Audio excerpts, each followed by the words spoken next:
Bem, senhoras e senhores, boa tarde.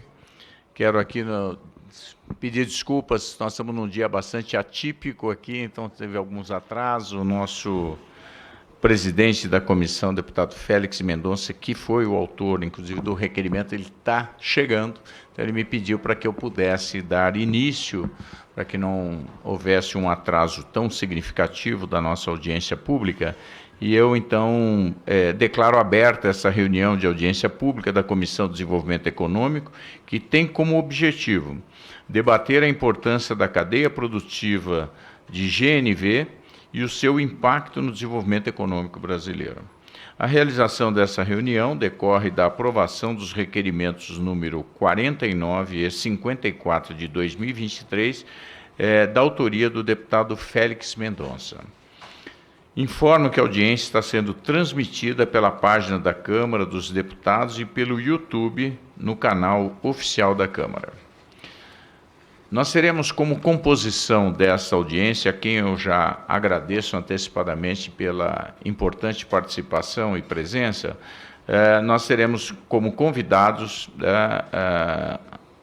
o senhor Marcelo Mendonça, diretor técnico comercial da Associação Brasileira das Empresas Distribuidoras de Gás Canalizado, a ABGás, a senhora Renata Insfer, presidenta da Associação Brasileira do Biogás, a ABiogás, que fará sua participação por videoconferência, o senhor Celso Matos, presidente do Sindicato das Indústrias de Reparação de Veículos e Acessórios, a Sindirepa, e vice-presidente da Federação das Indústrias do Estado do Rio de Janeiro, FIRJAN.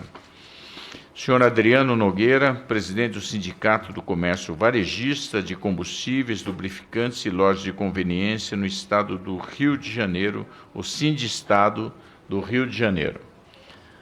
Então, peço que agradeço a presença, muito obrigado. O senhor Alecionildo Sodré, diretor de GNV do Sindicato do Comércio Varejista de Combustíveis e Lubrificantes e de Lojas de Conveniência do município do Rio de Janeiro, Sindicombi, que também participará por videoconferência. E o senhor Rafael Schede, diretor da Federação Nacional da Inspeção Veicular, FENIV. Regras de condução da nossa reunião, da nossa audiência pública. Antes de passar às exposições, eu desejo informar as regras de condução dos trabalhos dessa audiência pública. Os convidados deverão limitar-se ao tema em debate e disporão de 10 minutos para suas preleções, não podendo ser aparteado. Após as exposições, serão abertos os debates e os deputados interessados em interpelar o palestrante deverão inscrever-se previamente e poderão fazê-lo estritamente sobre o assunto da exposição, pelo prazo de 3 minutos, tendo o interpelado igual tempo para responder. Para darmos início às exposições, eu passo, então, já composta a mesa, né, aqui pelo Rafael, pelo Marcelo, pelo senhor Celso e pelo Adriano, eu passo, então, a palavra ao senhor Celso Matos do Sindirepa e presidente da FIRJAN. Seja muito bem-vindo, muito obrigado.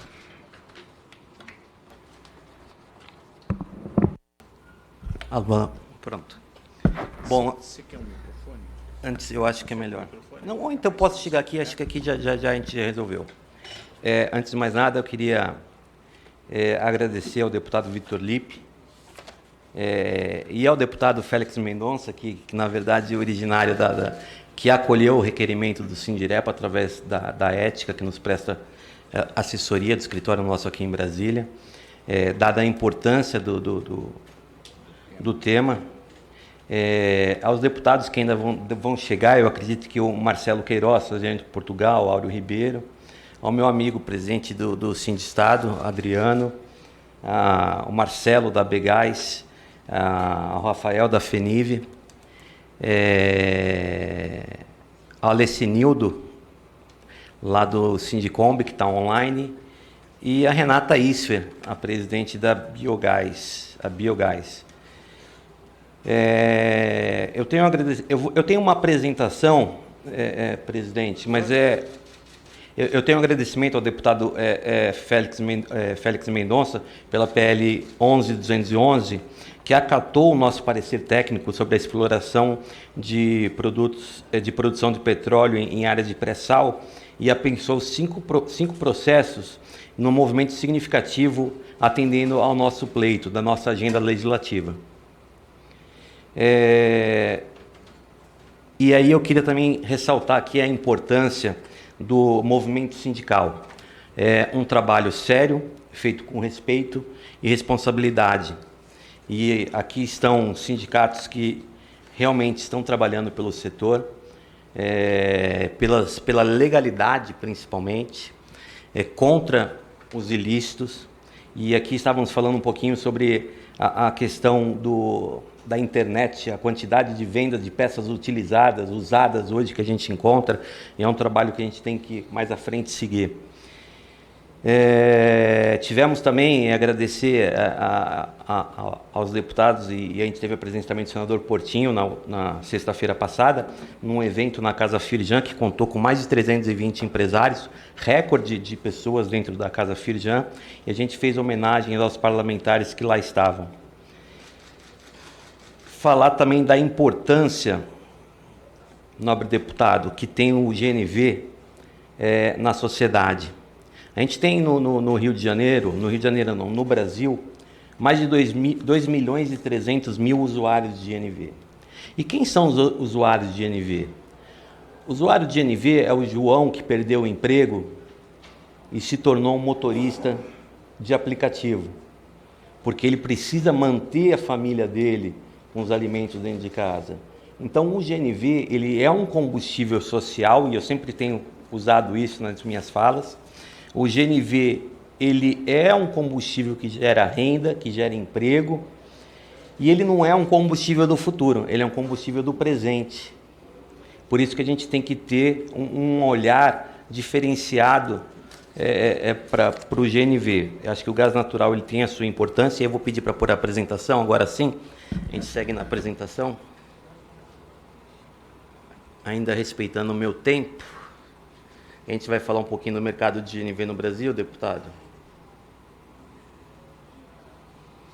O consumo do GNV, se a gente reparar nos gráficos, ele estava em 2019,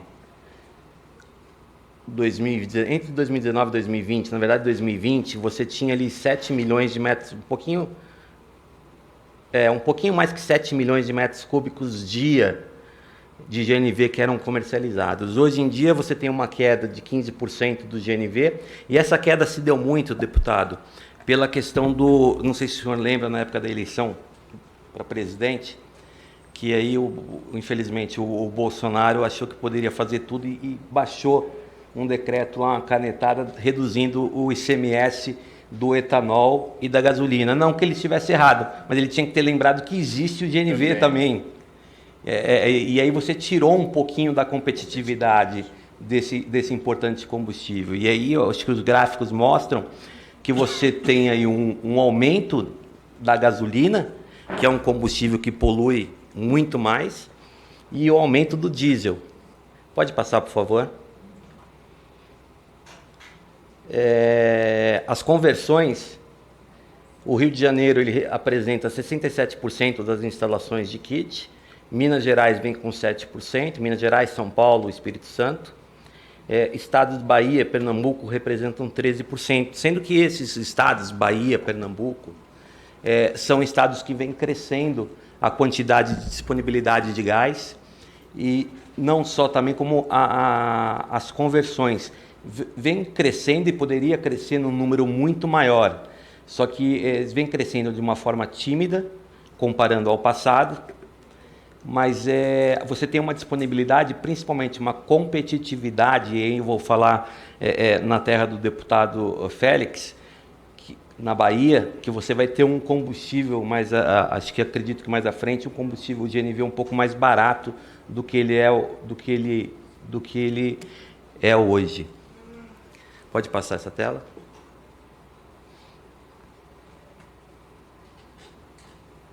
Aí a gente fala um pouquinho da diferença dos preços dos combustíveis. Se vocês repararem ali em 2022,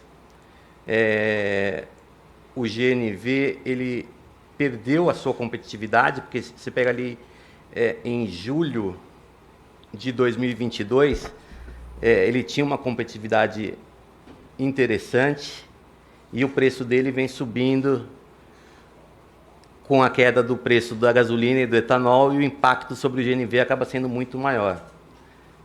Pode passar. Em todo o Brasil, e aí eu falo, essa é uma amostra que a gente tira, um retrato que a gente tira de todo o Brasil, os postos têm um preço 29% menor que a gasolina e do diesel. No Sudeste, e particularmente no Rio de Janeiro, você tem uma faixa de 40% menor, e ele é mais alto um pouquinho do que o etanol. E aí acho que eu vou deixar essa parte do etanol para o meu amigo Adriano falar, principalmente que existe um metanol, que é um produto aí muito perigoso. Pode passar, por favor? Se você comparar a nível de poluição, deputado, o GNV, comparando a gasolina, você tem menos 24% de emissões, com diesel menos 32%. E aí, para a alegria da Renata, que vai ter uma apresentação também, a Renata Isfer, grande parceira, que já foi do governo, você tem 100% de reduções nas emissões. Porque quando você coloca o biometano, você tem você tem um nível muito maior de redução nas emissões. Pode passar, por favor? Você tem um potencial do GNV baseado no consumo do etanol e da gasolina e do diesel em 2025. E eu estava falando que quando a gente conseguiu o auge do GNV, a gente estava falando em 7 milhões de metros cúbicos dia. A gente tem o potencial de chegar a 375 milhões de metros cúbicos dia.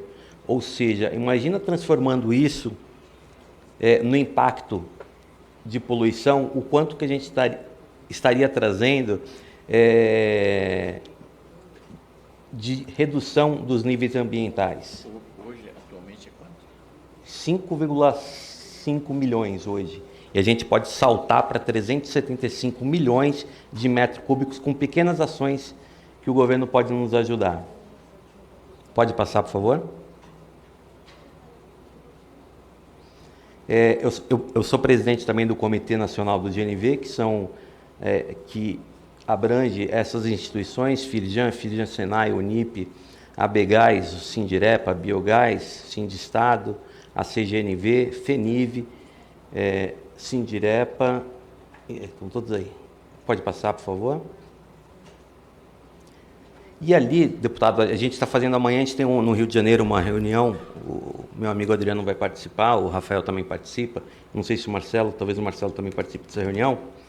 A gente tem uma reunião amanhã muito importante para o futuro do GNV, e no Rio de Janeiro a gente começa com isso, que é o LGE. O que é o LGE?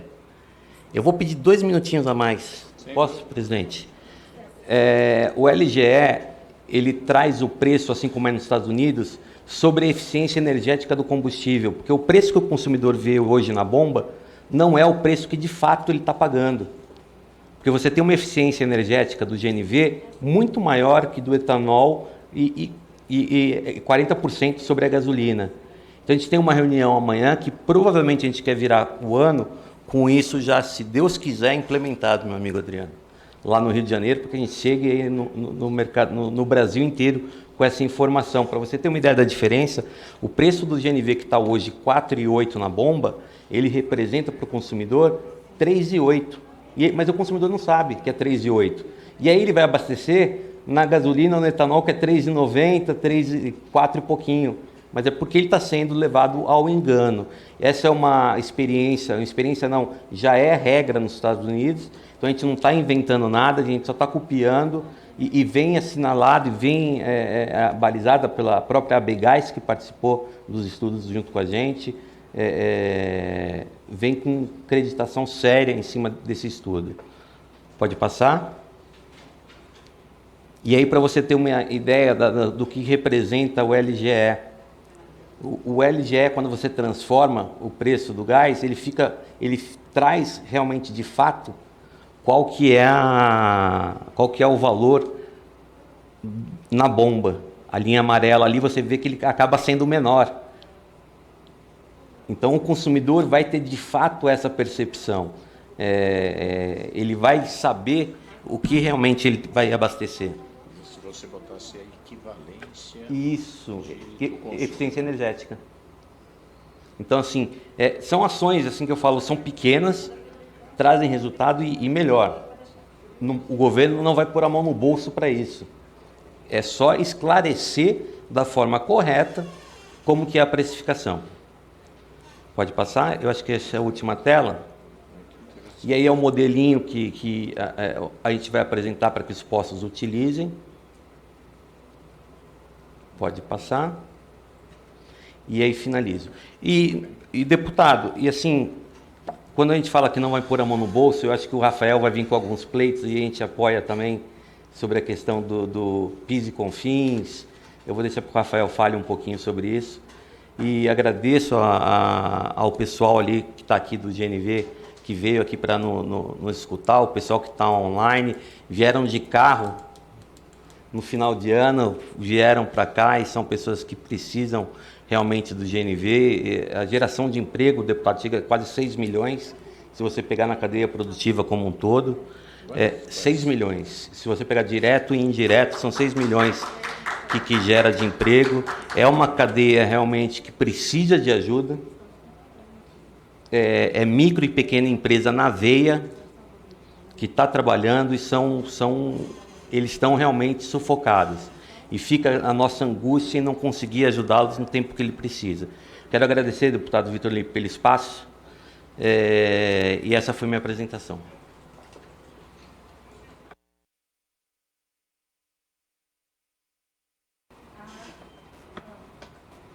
Muito obrigado, senhor Celso. Eu já anotei aqui, viu, algumas informações, até para a gente se inteirar, né? Porque essa é uma virtude aqui do parlamento, né? Você tem muitos assuntos que vêm para cá que a gente já pode ter informações estratégicas, informações importantes, informações que mostram as oportunidades e da gente poder eventualmente fazer mais, fazer melhor e poder contribuir com o nosso país. Quero passar agora a palavra ao senhor Marcelo Mendonça, da ABGAS. Por favor, Marcelo.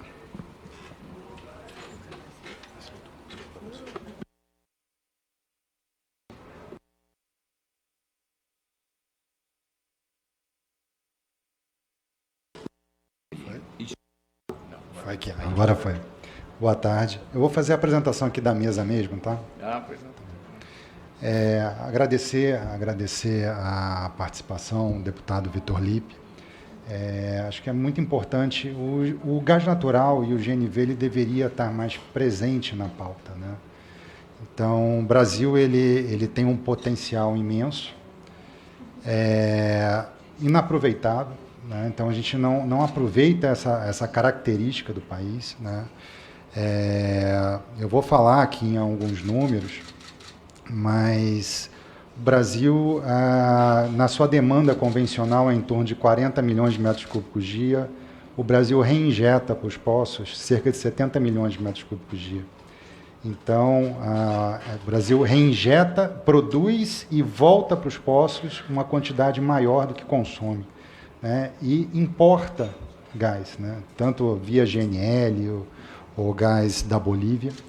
Então, o Brasil ele pode reduzir essa exposição, né? Pode colocar. E aí a importância, é isso que eu vou estar destacando, a importância do GNV, né? O Celso já colocou aqui a nossa, como o GNV contribui e muitas características desse mercado. Eu queria trazer outras informações. O material que eu estou trazendo aqui ele é mais extenso. Tem slides aqui que eu não vou aprofundar tanto, mas eu já deixo também para a comissão, caso seja necessário mais alguma informação complementar. Pode passar. Esse é o primeiro ponto, deputado. Como o Celso colocou, a importância do GNV. O GNV, se você olhar para o mercado, ele é um programa de transferência de renda. Ele atende a população de baixa renda. Mesmo com a diferença de competitividade que o Brasil, que o gás natural teve em relação aos outros combustíveis, se a gente pegar a base de 2022, para esse público de 2,6 milhões de usuários, você teve um retorno de 8,7 bilhões, que retornou para a sociedade, retornou para os usuários. Isso voltou para a família. Então, ele pôde gastar com alimentação, com educação, desenvolveu a economia local, desenvolveu a economia circular. Então, o GNV ele tem essa característica. É um programa de redistribuição de renda. Então, é por isso que é importante a gente defender e desenvolver o GNV. E aí tem uma outra característica, deputado. Quando a gente está falando de gás natural, nós estamos falando de uma indústria de rede. Se eu tenho... pode passar o próximo? Quando eu estou falando de uma indústria de rede, um mercado ele beneficia o outro. Né? Eu tenho uma eficiência, né? Quando eu desenvolvo em escala esse mercado. Quando eu pego o exemplo do estado do Rio, né, onde o Celso colocou aqui, é o principal, hoje, mercado onde o GNV está mais estabelecido, o consumo do GNV é superior ao consumo da indústria no estado do Rio de Janeiro. Isso acontece em outros estados. Rio Grande do Norte, Sergipe, são estados onde o mercado GNV ele é mais forte que o industrial. Qual é a consequência disso? O GNV ajuda a baixar a tarifa de outros segmentos, outros setores que consomem gás. Com isso, você tem uma redução da tarifa dos demais consumos e aumenta a competitividade da indústria como um todo. Então, o GNV, além do benefício para os seus usuários, ele traz um benefício para a sociedade. Pode passar? O Celso já falou aqui, né, do consumo e do GNV, e a gente vê que o consumo de GNV ele é diretamente relacionado com a competitividade. Então, ações que são voltadas para desenvolver a competitividade do gás natural aumenta o consumo e traz esse benefício do mercado como um todo, porque reduz a tarifa de todos os usuários, e influencia na empregabilidade dessas pessoas que a gente citou aqui, porque desenvolve o número de empregos na cadeia como um todo, desenvolve o investimento na cadeia do GNV como um todo. Então, é importante essa competitividade e as ações para esse desenvolvimento. Então, essa também é a importância do GNV. Pode passar? Como eu citei aqui, né, o Brasil ele tem um potencial imenso de gás a ser aproveitado, e nos próximos anos, hoje a demanda de gás natural, que é em torno de 40 milhões, só em 3 projetos essa demanda disponível vai aumentar em 50 milhões de metros cúbicos dia. Se a gente não desenvolver o mercado... Quer dizer, dobra, né? Então, se você não desenvolver o mercado para monetizar esse gás, além das perdas que estão associadas, da forma como eu já citei, novamente o Brasil vai perder em arrecadação de impostos, porque esse gás ele não gera royalties, não gera a participação especial, não vai gerar ICMS, porque não é comercializado. Então, a gente perde esse bônus do aumento da produção do gás. Então, é importantíssimo a gente desenvolver o mercado de GNV, e eu vou falar aqui de outras aplicações também relacionadas ao GNV, para poder monetizar essa oferta que vai vir.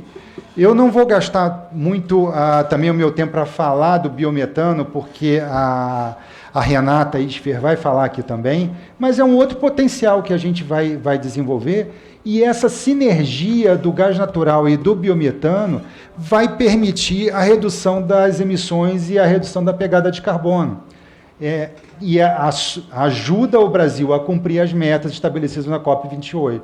Então, é um outro ponto muito importante da gente desenvolver com esse programa. Pode passar. Entrando em outros mercados que a gente pode trazer, pode desenvolver, hoje o segmento de transporte, ele representa 1/3 da matriz energética brasileira, sendo que 44% dessa energia é diesel e 23% desse diesel é importado. Se eu fizer uma conta somente utilizando, vamos ver que essa comissão aqui vai desenvolver um programa onde o Brasil vai ser autossuficiente em diesel. Se eu converter esse 23% de diesel importado, eu tenho 30 milhões de metros cúbicos dia.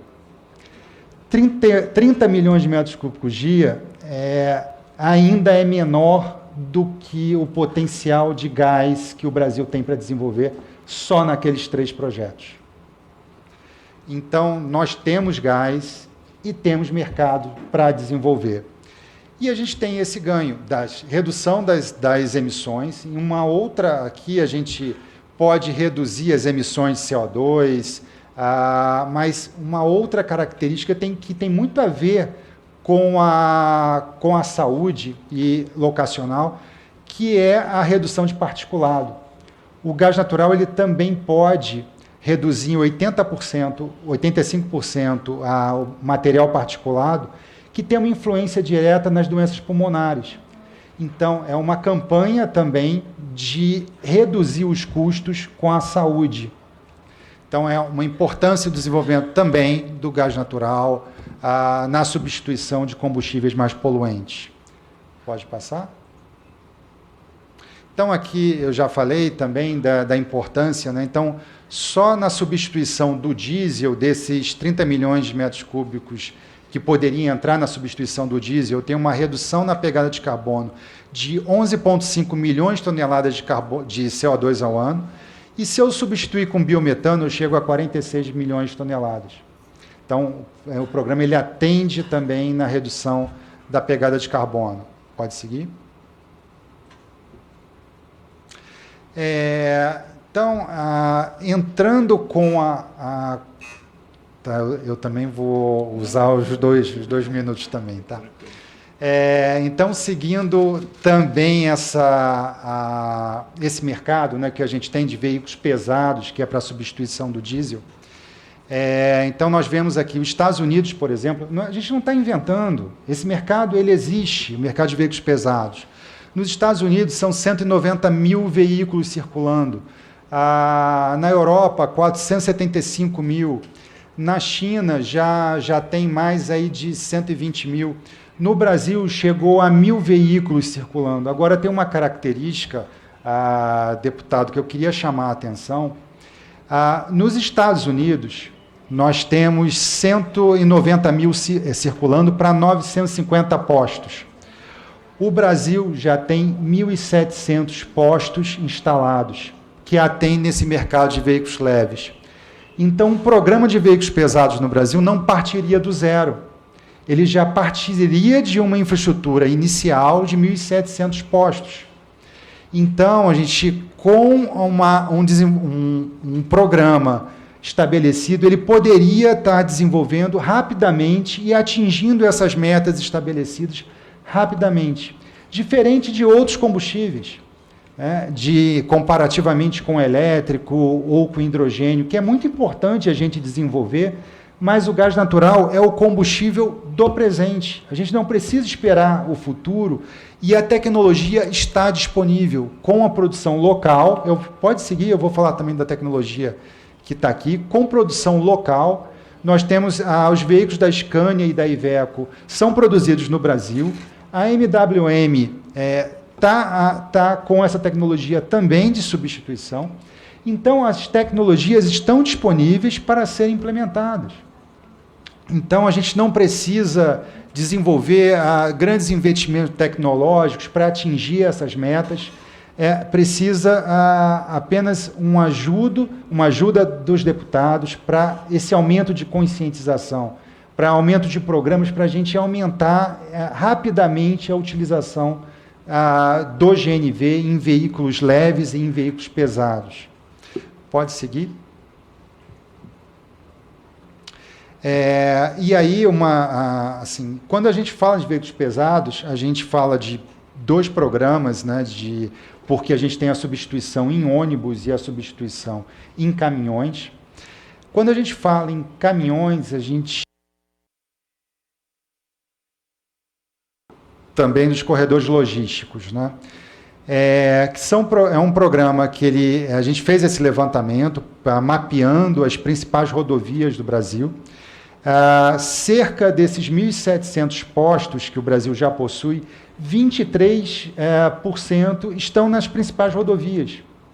Então, a gente precisaria de investimentos para conseguir adequar esses postos corretamente para atender esse mercado e para atender os gaps de abastecimento desses veículos, mas esse programa ele poderia ser rapidamente estabelecido.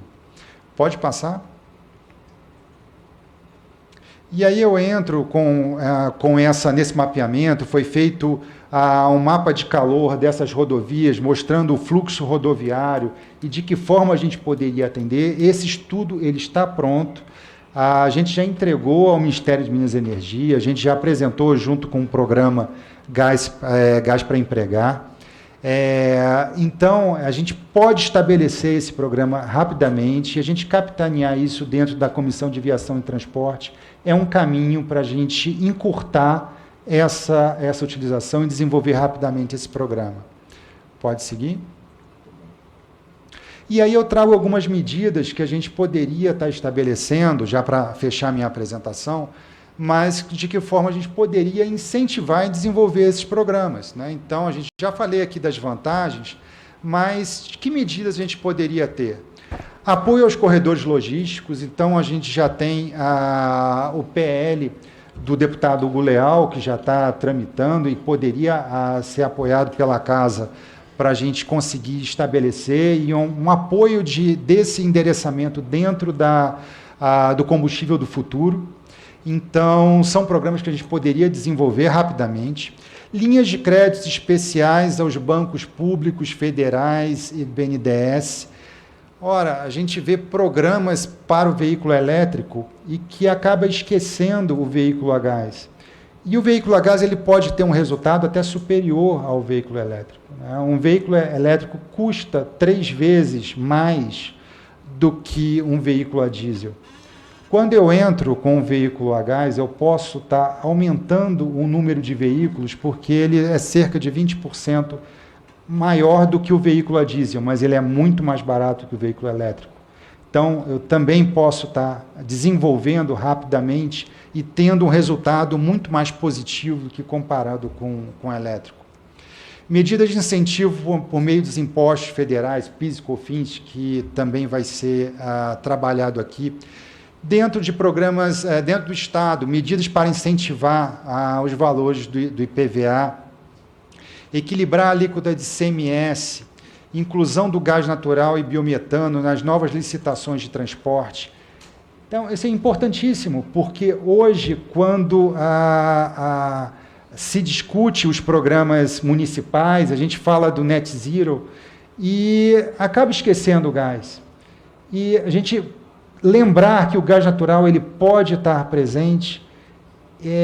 Você fazer um programa de BRT sem levar em consideração o gás natural é um contrassenso. É um programa que ele pode estar sendo estabelecido rapidamente. Inclusão do gás natural e biometano na coleta de resíduos urbanos, né? Então, é um outro caminho também que a gente pode estar desenvolvendo. Algumas sugestões que eu trago aqui, né, que é a nossa pauta de defesa da associação, e que a gente pode contribuir, deputado Lippe, a gente pode estar contribuindo mais com o programa e esclarecendo mais com as informações que forem necessárias. Okay? Obrigado. Muito bem.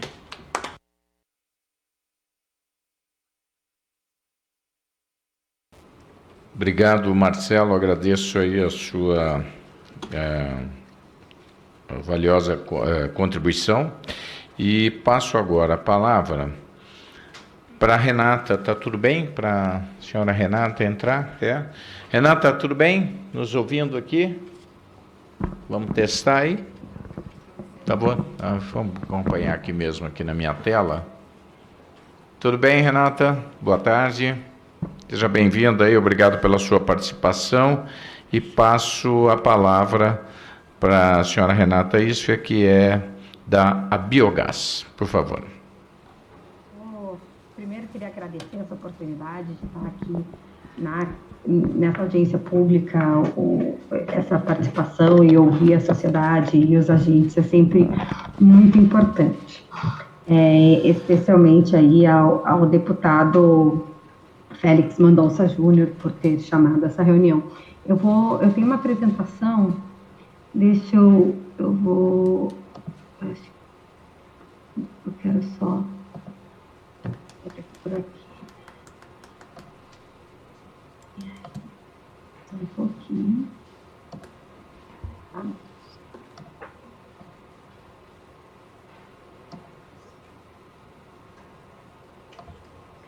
Aqui está um negócio bem em cima, aqui a apresentação do PowerPoint. Vou começar então, batendo um pouco aqui, pessoal, mas eu vou começar aqui. Então, bom, como o Celso e o Marcelo já falaram, então eu vou trazer aqui a parte específica sobre o biogás e o biometano e a importância dele nessa cadeia do GNV.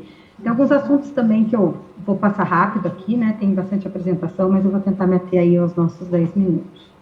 Então, só para contar, a Biogás, ela é a associação que trata do biogás e do biometano, temos mais de 150 associados, e a gente vem justamente defender aí o uso do biometano como uma fonte relevante de energia e como um combustível de segunda geração relevante para a matriz energética brasileira, né? A gente foi o combustível que mais cresceu em participação nos últimos anos. Em 2015, a participação era muito pequenininha. Hoje, a gente tem 417 mil metros cúbicos por dia de produção autorizada pela ANP, mas no total, considerando a autoprodução, a gente já chega em quase 1 milhão de metros cúbicos por dia. E a nossa expectativa aí até 2029 é de já ter, se hoje a gente tem 6 plantas autorizadas, já é de ter 90 plantas autorizadas em 2029, ou seja, esse crescimento vai se manter. A gente vive um momento muito importante no biometano, no qual você tem a tecnologia se viabilizando, você tem o momento necessário para a transição energética. E no mapa do Brasil hoje, para a gente saber, a gente tem plantas de biogás, a gente já tem 885 plantas de biogás, que a partir do biogás você vai purificar para gerar o biometano, e as plantas hoje de biometano estão aí espalhadas por 6 estados brasileiros. Mas o mais interessante é que, assim, esse crescimento que a gente está vendo, ele ainda representa apenas o aproveitamento de 2% do potencial brasileiro, né? O biometano, ele vem a partir dos resíduos. Então, você vai pegar lixo, vai pegar saneamento, vai pegar o que sobra de uma produção agrícola, por exemplo, o que sobra de uma produção de suíno, o que sobra de uma produção de leite, vai pegar os restos também do sucro energético, que é a vinhaça e a torta, e vai transformar numa energia renovável, né? E o potencial que a gente tem hoje, se a gente tem uma produção aí hoje de 1 milhão de metros cúbicos, se você aproveitar todos os resíduos que a gente tem, a gente consegue chegar em 120 milhões de metros cúbicos por dia. Claro que esse é um teto aí é o teto máximo, né? Mas é um potencial que o Brasil não pode desconsiderar e que até hoje o biometano sempre foi meio que um patinho feio, né? Se aí o pessoal estava falando que o biogás não está sendo tão levado em consideração, a gente ainda teve um grande estudo de tentar abrir o mercado de gás, para tentar abrir oferta, e até hoje não existe uma política pública de incentivo ao biometano, mesmo com todo esse potencial. Mais do que o potencial, ele apresenta várias vantagens quando a gente fala do biogás como um todo. Então, é uma fonte madura, como o Celso falou, é uma energia do presente, já está aqui, é só a gente fazer. Dois, ele é um caminho para a independência energética, né? Ele pode substituir o gás de cozinha, o gás natural e o diesel, principalmente, que são combustíveis que hoje têm ainda uma grande importação. A hora que você substitui essa parte importada por uma produção nacional, você tem uma grande vantagem aí para você não depender de outros países para ter a sua autossuficiência, né? Mas até bom reforçar isso, que eu falo sempre com todo mundo, é que o biometano ele é complementar ao gás natural, tá? Eu vou abordar isso um pouquinho melhor no próximo tópico, mas ele usa basicamente as mesmas infraestruturas, é o mesmo caminhão que usa o gás natural, ele pode simplesmente botar o biometano em 5, 10, 15, 100%, 0,2, qualquer percentual. Ele ainda promove economia circular, então muitas dessas fazendas aproveitam o próprio resíduo para abastecer a própria frota, seja a frota de distribuição, seja de maquinário agrícola. Ele faz o aproveitamento de um passivo ambiental, ou seja, pega algo que era um problema, que era um lixo, e transforma numa energia. Ele faz, a nossa matriz elétrica no Brasil, ela já é bastante renovável, mas a matriz energética tem um grande caminho para ir, principalmente pela questão de uso da terra, de transporte pesado, principalmente, da indústria. E o biometano tem um papel que vai contribuir justamente nesses setores, além de ter a característica na energia elétrica de ser despachado, né? Hoje a nossa fonte é muito renovável, mas se faz um calorzinho aí a mais, você já tem que fazer despacho de termoelétrica, e se essas termoelétricas forem com biometano na sua composição, né, não precisa nem ser 100%, pode ser de vários percentuais, você está aí reduzindo ainda mais a nossa matriz energética. Na descarbonização do transporte, ele pode vir tanto com aviões quanto com barcos, e o nosso ponto principal hoje, que a gente diz que a nossa grande bandeira é na parte de transporte pesado.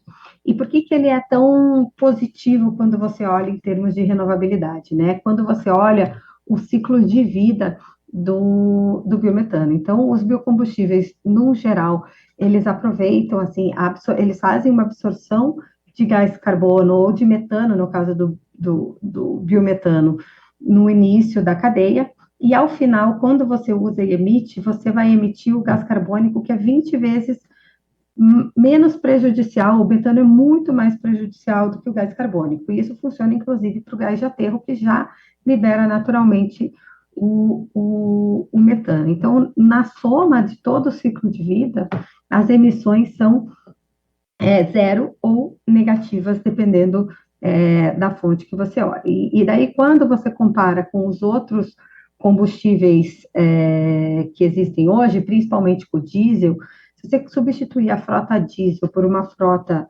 a GNV de biometano, você reduz em 90% as emissões de carbono na atmosfera. Essa tela aqui eu vou pular para ajudar, e essa daqui eu sei que o Celso já falou, mas eu acho muito importante trazer, que é essa questão do litro de gasolina equivalente, né? As pessoas chegam no posto de gasolina e estão olhando lá que o GNV custa, a gente pegou aqui um exemplo de hoje, né, que o GNV custa R$ 4,40, aí ele olha, comparar com o diesel, com a gasolina, não parece muita diferença, não.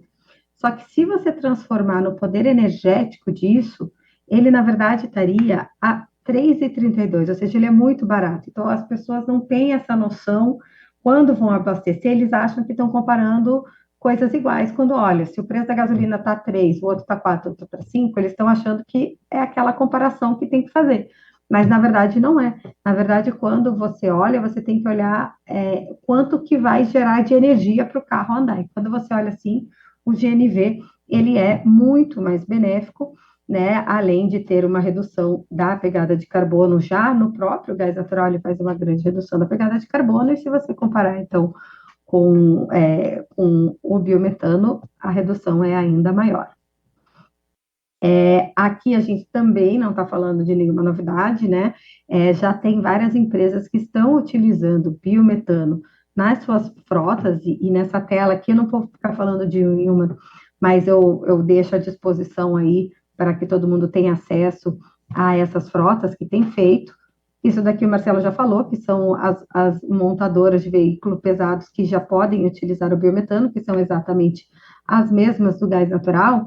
E o que é interessante nessa complementariedade, quando a gente fala, é que, assim, por exemplo, você tem um caminhão que vai sair do Mato Grosso para o Rio de Janeiro para despachar uma carga, né? Quando ele estiver lá no Mato Grosso, ele se abastece em biometano. Quando ele chega no Rio de Janeiro, que é o maior produtor de gás natural, ele pode simplesmente usar o gás natural, ele pode fazer qualquer mistura. Então, para você conseguir que esses corredores sustentáveis que o Marcelo falou alcancem o Brasil inteiro, como a infraestrutura de GNV hoje ainda não alcança todo o Brasil, você consegue, de gás natural, você consegue fazer essa complementariedade para alcançar o Brasil inteiro através do biometano. Eu trouxe alguns cases de economia circular, que usa como transporte, mas eu vou passar para frente, vou passar só para os dados finais, que agora que eu vi o tempinho ali escoando. Então, a gente tem uma estimativa, só com o biometano, com essa nossa perspectiva de 2029, de 6,6 milhões de metros cúbicos por dia, de gerar 46 mil empregos e 11 bilhões de reais de investimentos. Se você considerar o potencial total brasileiro de biometano, a gente consegue gerar 798 mil empregos verdes qualificados e 120 bilhões de reais em investimento. Então, é muito grande, por isso que a gente vem trabalhar, que é uma oportunidade que o Brasil está perdendo, né? Quando você fala de petróleo, você deixar ele lá embaixo da terra é um desperdício, mas quando você fala de resíduo, quando você aproveita, faz aquilo, é mais do que um desperdício, porque você não vai poder fazer ano que vem ou no outro. O biometano que você não produziu esse ano não vai ser aproveitado, porque aquilo vai acabar sendo incinerado, vai acabar sendo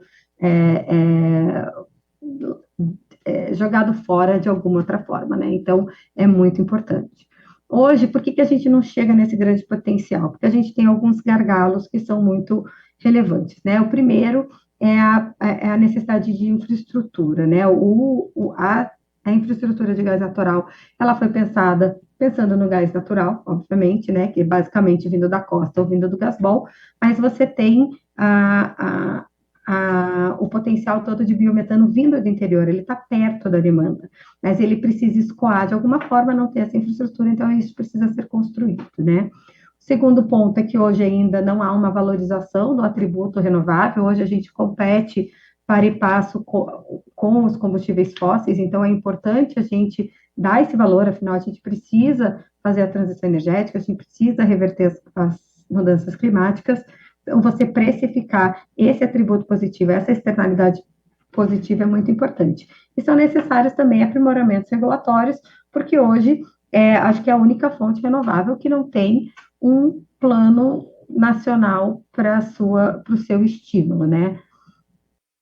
Para isso, a gente tem algumas sugestões de políticas públicas que são importantes, né? A primeira é a participação obrigatória do biometano no mercado de gás natural. Você tem todos os biocombustíveis com uma participação, você tem mistura de gasolina, mistura de etanol na gasolina, de biodiesel no diesel, você tem aí proposta no combustível do futuro de uma mistura de SAF no bioquerosene, de diesel verde, né? Então, a gente entende que você fazer esse estímulo à demanda com a participação do biometano no mercado de gás natural é muito importante. É importante também fazer criar uma certificação de garantia de origem. Essa certificação, ela seria justamente para fazer essa valoração do atributo verde, também para separar os preços, porque daí quem quer pagar só pela molécula de energia, sem se preocupar com o meio ambiente, pode pagar só por ela, e quem quiser pagar pelo atributo ambiental pode comprar esse atributo ambiental separado, né? Essas duas propostas a gente está trabalhando para trazer no projeto do combustível do futuro, tá? Os corredores sustentáveis, como já foi falado, são muito relevantes, eles estão para ser discutidos ano que vem no Ministério da Indústria, e esse apoio e finalizar esse projeto é muito importante se a gente quiser o aumento do GNV como um todo no nosso país. A gente também precisa de fomento à construção de infraestrutura, aprimoramento das regras de PDI, para que você possa ter projetos de biometano, e a aprovação do mercado de carbono no Congresso, que é muito relevante para isso. Seriam essas as minhas considerações. Queria agradecer a oportunidade que foi trazida e agradecer de novo ao deputado e a todos os meus colegas aí de painel que estão apresentando hoje.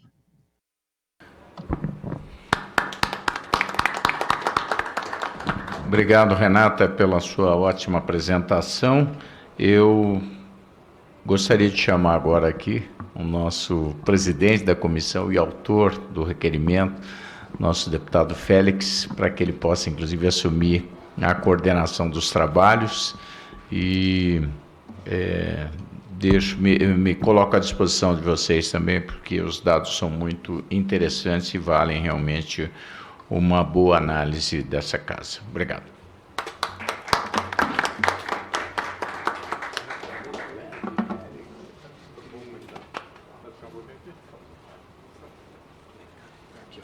Estamos aqui, Félix. Aqui, ó. Nós...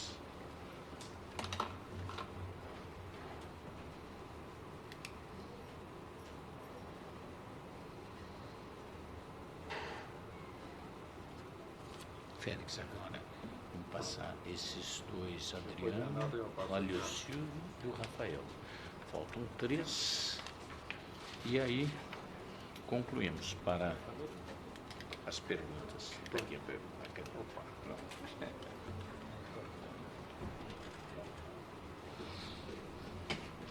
Obrigado, deputado Vitor Lippe. Você sempre abrilhanta todas as reuniões. Não tinha por que você deixar aqui a presidência, mas você fez esse gesto aqui comigo. Vamos lá.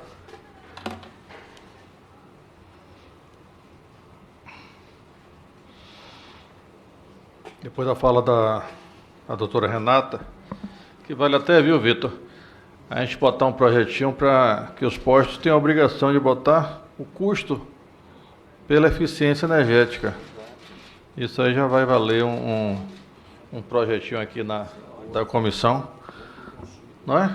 Que eles podem saber, não vai ser 1 quilômetro usado, mas vai ser um nível que ele vai poder comparar diretamente um combustível, o preço de um combustível com o outro, muito melhor, muito mais fácil de comparar do que aquela continha que faz. A gente pode fazer um substituindo, inclusive, a atual. Então, eu quero passar a palavra ao senhor Adriano Nogueira, do Sindestado do Rio de Janeiro. Adriano Nogueira está aqui. Agora foi. Presidente Mendonça Júnior, Félix Mendonça Júnior, muito obrigado. Deputado Vitor Lippe, muito obrigado. Eu queria falar que é uma honra poder contribuir com o Parlamento brasileiro. Muito importante. Me sinto muito à vontade nessa casa, pois vejo ali no hall de fotografias a fotografia do prefeito de minha cidade, do então deputado Washington Reis. Tá? Me faz ficar mais à vontade, me sentir mais à vontade. Passo para os senhores a importância do GNV para o mercado fluminense, para o mercado do meu estado. Saúdo o deputado Júlio Lopes, que acaba de adentrar. Prazer recebê-lo. Grande entusiasta do tema. Boa tarde, deputado.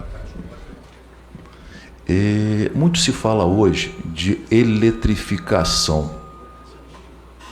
E eu ouso a dizer para os senhores que é um erro. Tá?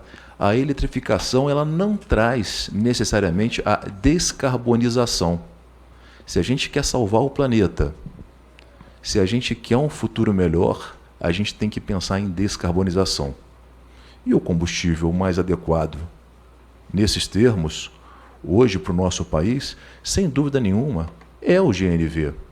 É o gás natural que deixou a minha cidade, o Rio de Janeiro, se movimentando durante a greve dos caminhoneiros. Quem dos senhores não lembra da greve que parou o país? O gás, por natureza de distribuição, ele nos chega por duto. Então, o que acontece? O taxista, o pequeno frotista, o motorista do aplicativo, que Celso Matos lembrou muito bem, ele conseguiu se movimentar. Tá?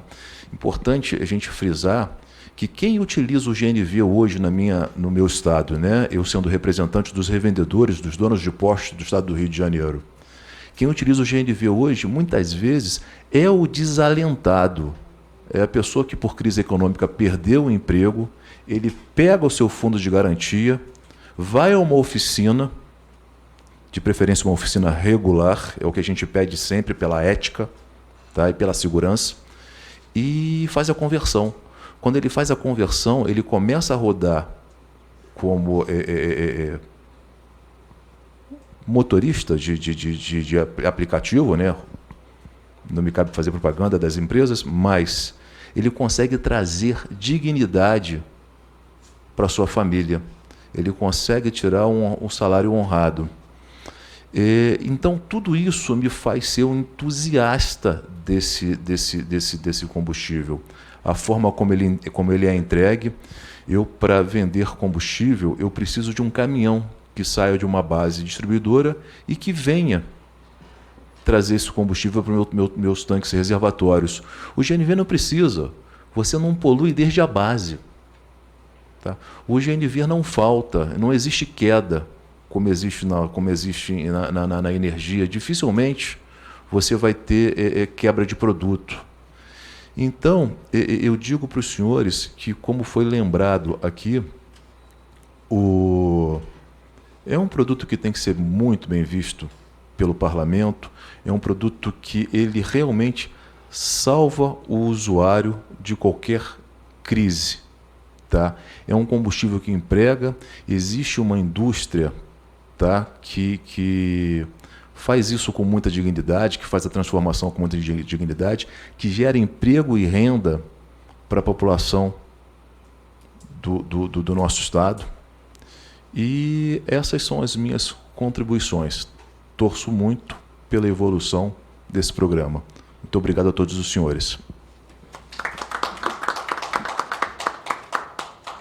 Muito obrigado, doutor Adriano. Registrar a presença aqui do nosso amigo e ilustre colega Júlio Lopes. E craque, né? Isso aí é uma redundância, né? Quando a gente já fala em Júlio Lopes, já sabe que é craque. Não é? Quero passar aqui a palavra ao senhor Alessionildo Sudré, do Sim de Combustível, por videoconferência. Ele estava com um problema anterior, mas parece que já foi solucionado o problema.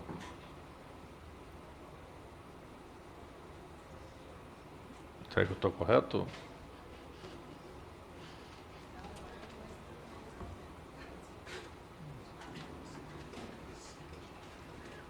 Pode passar a palavra para o Rafael. Enquanto ajusta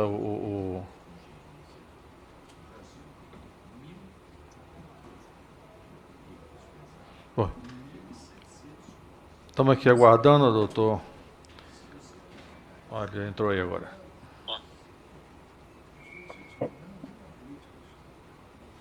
Boa tarde a todos. Boa tarde. Eu sou o diretor de GNV do Sindicato do Município do Rio de Janeiro, o Sindicombi, e na qualidade...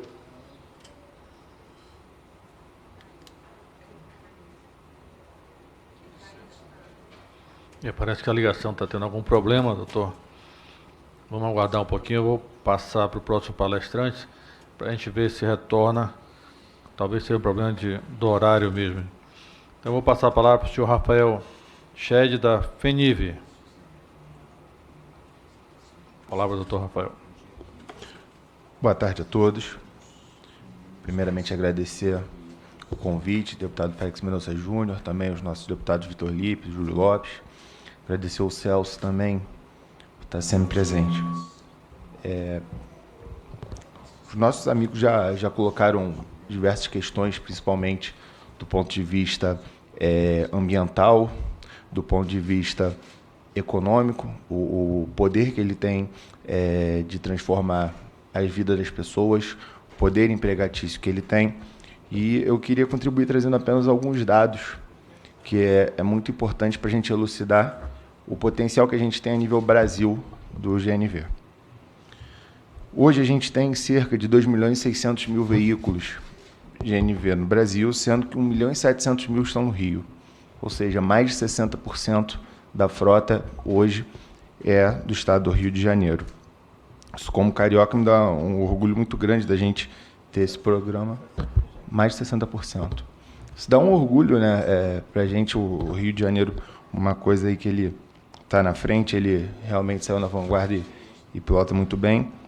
Mas eu queria trazer uma reflexão sobre o porquê a gente conseguiu esse volume, esses dados no Rio de Janeiro.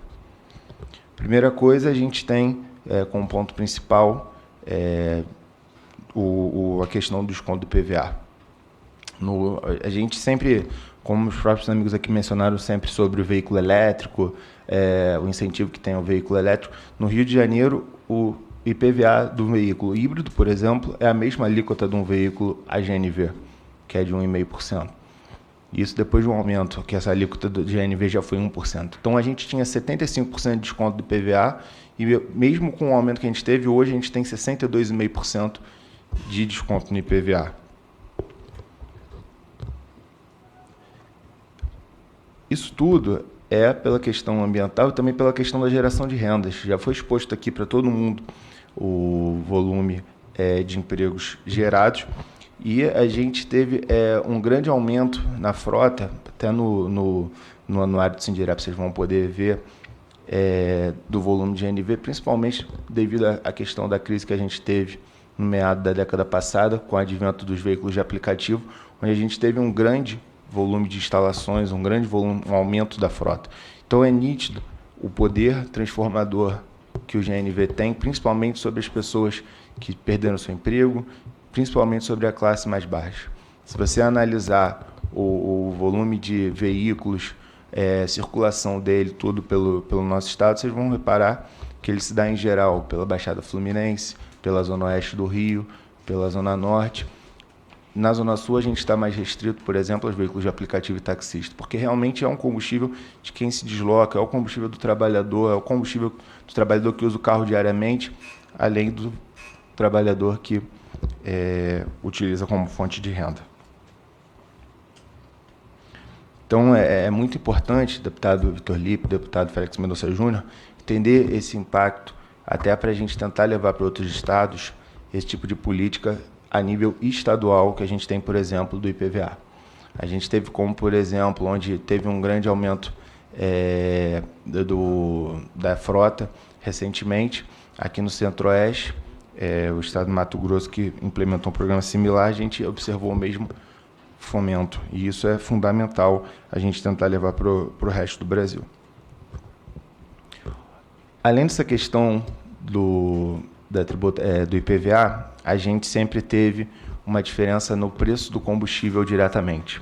No geral, a gente sempre apresentou um combustível de GNV a preço de revenda cerca de metade aproximadamente da gasolina e cerca de 30% mais barato do que o etanol. E desde que a gente teve a medida da redução do ICMS dos combustíveis líquidos, a gente perdeu essa diferenciação de preço. Isso aí impactou diretamente no consumo e nas instalações, como a gente observou nas apresentações anteriores.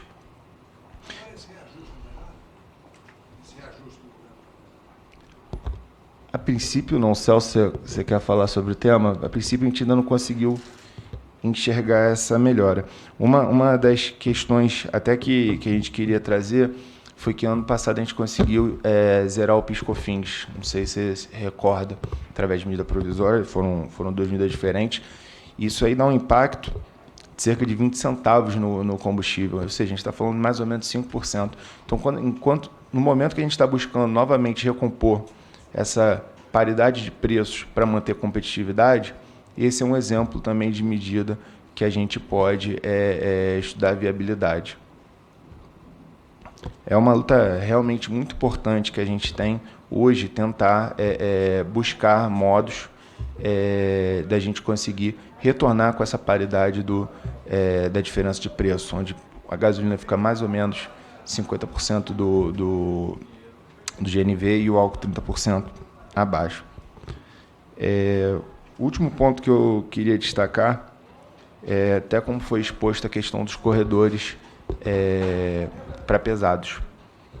O deputado Hugo Leal, né, lançou dentro da Sanemar no Rio de Janeiro recentemente um programa que começou pela Via Dutra. Então, além da gente ter a quantidade grande de postos, esses postos hoje sempre fortaleceram tem uma vazão suficiente para veículos leves. E hoje está sendo desenvolvido um programa para utilização em veículos pesados. Então é muito importante também esse olhar para dentro dos veículos pesados. O grande ponto aqui realmente é esse. A gente tem que, se a gente teve o estado do Rio de Janeiro com 60% da frota nacional, e onde cerca de 20% a 25% da frota de veículos de estado é movida a GNV, a gente entende que realmente é um combustível que gera emprego, gera economia, fomenta tanto para a vida das pessoas do ponto de vista empregatício, quanto da renda das pessoas. Então a gente precisa do apoio de vocês para essas medidas serem expandidas, tanto pelos estados, para a gente fortalecer essa frota a nível Brasil, também como algumas medidas que a gente sabe que a Casa do Povo aqui consegue auxiliar para a gente recompor a tarifa. É só isso. Muito obrigado. Nós que agradecemos, doutor Rafael. Quero ver agora se a gente consegue ouvir o doutor Alessionildo Sudré, do Sindicomp, por videoconferência.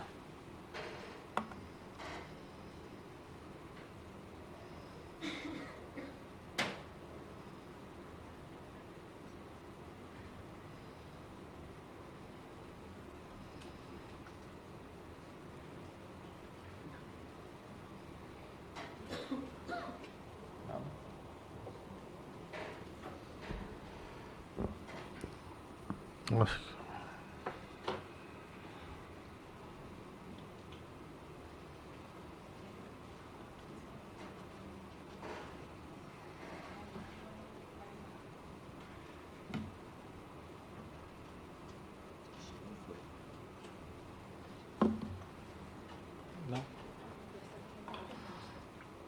Nós vamos ficar. O doutor Alessionildo vai ficar nos devendo essa palavrazinha aqui por videoconferência. E não tendo mais debatedores, vamos abrir os espaços para o debate. Doutor Vitor Lipe, quer abrir o debate aí?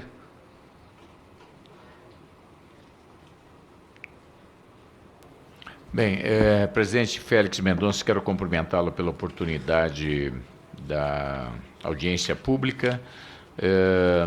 Nós estamos realmente numa nova ordem mundial, que é o grande risco climático que nós estamos passando, né? Todos nós estamos sendo vítimas e seremos cada vez mais vítimas se nós não tivermos essa transição energética, essa preocupação para a redução das emissões de carbono no mundo. Sem dúvida, isso contribui de uma forma significativa à utilização por essa alternativa do GNV, sem dizer a própria poluição de partículas que também têm um poder cancerígeno e problemas respiratórios para a população, que também é bastante importante. A outra vantagem é realmente a gente diminuir o número de caminhões transportando combustível, que sem dúvida tem que ser aqui relevado. E uma outra questão é também a gente poder avançar na questão da construção dos gasodutos, não é? O Brasil acho que é um dos países que menos tem gasoduto no mundo, se não me falha a memória dos países desenvolvidos, e a gente pode e deve avançar nisso, porque isso reduz custos, obviamente, isso melhora a infraestrutura do país e isso permite com que a gente possa utilizar melhor o GNV, que, como foi dito aqui, ele pode vir tanto de um melhor aproveitamento do petróleo retirado nas nossas bacias, certo? E poderia ter um aproveitamento melhor desse gás, o que iria também contribuir para a redução das importações tanto dos combustíveis aí, como o diesel e da gasolina. Quer dizer, me parece que é um ganha-ganha bastante interessante se a gente conseguir estruturar isso como uma política pública e demonstrar as vantagens importantes dessa alternativa, vamos dizer assim, que me parece que traz muitas vantagens. Nesse sentido, eu gostaria de fazer uma pergunta. Eu acho que a gente já tem um bom laboratório, que é o Rio de Janeiro, né? Uma cidade maravilhosa, a cidade mais bonita do mundo, né? Ela ainda tem algumas coisinhas para melhorar, mas sem dúvida é a cidade mais linda desse planeta e que a gente torce muito por ela também. E ela tem essa experiência local de que uma significativa parte dos veículos já usam o GNV com vantagem. E se a população está usando é porque é boa para ela. Mas ela também traz as vantagens que nós temos aqui, ambientais, da descarbonização, da redução dos poluentes de resíduos, né, na atmosfera. Então, eu acho que aproveitar essa oportunidade do Rio e agora estudar como é que isso poderia também beneficiar outros grandes centros, né? Não dá para fazer no Brasil inteiro, porque o Brasil é um país continental e não vamos começar pelo mais difícil, vamos começar pelo mais fácil, onde a gente tem mais viabilidade econômica. Então, possivelmente também um estudo de quanto é que isso custaria na Via Dutra, em São Paulo, enfim, nesses principais corredores, me parece algo bastante oportuno, porque a gente que trabalha na gestão pública, ou já trabalhamos, agora estamos aqui no Legislativo, a gente sempre diz que as ideias são ótimas, a gente precisa saber quanto é que custa a ideia, né, para poder exatamente dimensionar o custo, o benefício, a viabilidade. Mas, num primeiro momento, eu que ainda conheço pouco sobre isso, gostei muito da apresentação e gostaria de saber se vocês poderiam estar reapresentando alguns números aqui sobre investimentos necessários e impactos esperados com esses investimentos no Brasil. Obrigado. Obrigado, doutor Vitor Lippe, deputado. E eu peço para, se alguém quiser... Deputado, doutor Celso Matos. A sua pergunta foi totalmente pertinente e, como vice-presidente da Firjan, e acho que a Begad vai poder nos ajudar nesse trabalho, a gente pode construir um estudo em conjunto e não vai ser nada muito caro para o governo, porque é algo que já está praticamente pronto, em vias de andar. E quando você coloca que a gente precisa de políticas públicas, é realmente o que a gente pede e o que o GNV precisa. A gente precisa de política pública para o GNV. Porque muitas das vezes eu vim aqui esse ano, diversas vezes o deputado Júlio Lopes testemunha, o próprio deputado Félix Mendonça me recebeu diversas vezes aqui, e diversas vezes eu entro nas plenárias e peço a palavra para falar do GNV, porque a gente precisa colocar mais o GNV. O GNV é o combustível do presente. E a gente consegue fazer esse estudo e o Marcos pode depois agendar com o seu gabinete. A gente faz uma apresentação com os números redondos e entrega nas suas mãos. Obrigado. Deputado Júlio Lopes. Presidente Félix, queria lhe agradecer pela pertinência da audiência, dizer que é muito importante que nós estejamos aqui reunidos para tratar desse assunto, cumprimentar o meu colega Victor, por quem tenho enorme admiração aqui, e dizer que acabei de ler aqui com muita alegria que o Brasil, na perspectiva da Fundo Monetário Internacional, ultrapassou a economia do Canadá com 2,13 trilhões de reais, tendo um crescimento de 3,1 do PIB, né? Eu estou falando isso porque eu acho que o que nós estamos comentando aqui é um pouco de nós acreditarmos em nós mesmos. Eu acho que nós temos os melhores produtos, nós temos realmente uma política super exitosa do GNV e nós não acreditamos nela do ponto de vista nacional, do ponto de vista de política pública de grande envergadura. E a razão de não acreditarmos é basicamente uma questão de comunicação.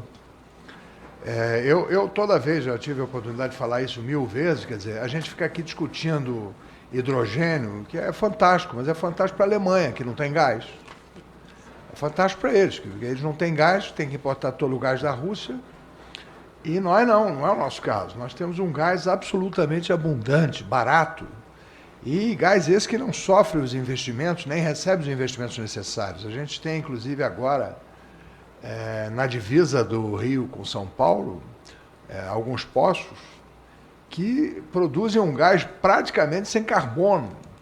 E com investimento de 3 bilhões, a gente traria esse gás para o Porto de Itaguaí. E a gente não faz esse investimento, nem tem perspectiva, nem tem nada em andamento para fazê-lo, para a gente poder tratar de uma das maiores reservas de gás e com nível de pureza absolutamente extraordinário, inigualável no mundo, né? E a gente fica sempre discutindo aqui a questão do hidrogênio, fica aqui sempre tratando da questão da eletrificação, que é uma pauta europeia, é uma pauta que interessa a Europa, que interessa a China, que interessa, enfim. E é muito difícil a gente competir com esses produtos e com esse marketing, né?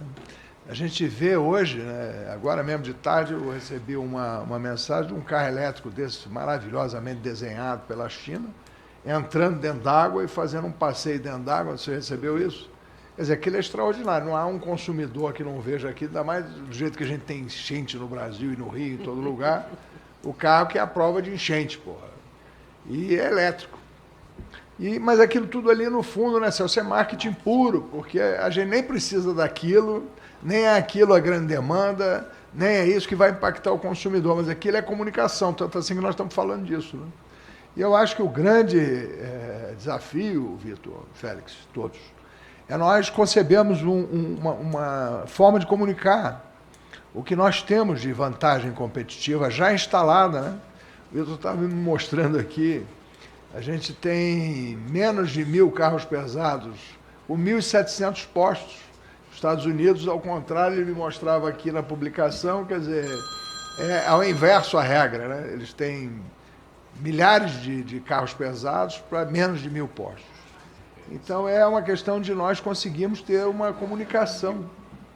Olha aí, 190 mil caminhões para 950 postos, para 1.000 postos. Então, quer dizer, é quase 19 mil caminhões para cada posto. E aqui tem um caminhão para cada 2 postos. E no Rio, no Brasil, um caminhão para cada 2 postos. Quer dizer, é uma infraestrutura que não tem lugar nenhum do mundo, né? E a gente tem que brigar por ela, mas é uma guerra de comunicação muito difícil.